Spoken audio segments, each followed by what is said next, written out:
ទឹកអប់នៅស្អីของ$40ទឹកអប់ទីមួយនឹងគឺយ៉ាងរ៉ាឡាតាហ្វាក្លិននេះឈ្ងុយឆ្ងាញ់ខ្លាំងមែនទែនបងស្រីយកគួររំលងទឹកអប់មួយនេះក្លិនផ្អែមចេញពីវ៉ានីឡាបែកម្សៅលាយជាមួយនឹងក្លិនផ្លែឈើចេញមកតាក់ទាញឆ្ងាញ់មកសាហាវក្លិនវាគឺអត់ជាន់ជាមួយនឹងគេតែម្ដងក្លិនបែបស្រីស្អាតបងយកនេះទៅគឺអត់ខុសទេភាពជាប់វាល្អគួរសមតម្លៃវិញមហាធូរថ្លៃឯងបងអើយ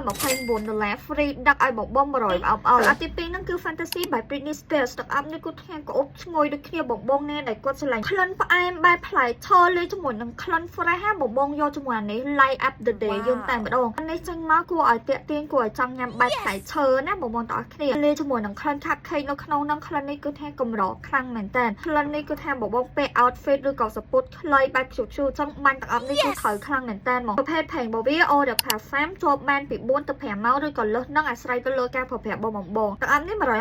$39បងfree ដឹកដូចគ្នាទឹកអប់ទី3ហ្នឹងគឺក្លូនទៅនឹង Chanel Chain ពណ៌បៃតង Eau Fraiche ទឹកអប់នេះគឺថាក្លិនបែបតែរៀងខូចស្រស់ស្រាយសម្រាប់បងណាដែលគាត់ឆ្លាញ់ក្លិនតែឆ្លាញ់ក្លិនផ្កាស្រទន់ផ្អែមតិចលាយជាមួយនឹងក្លិនខូច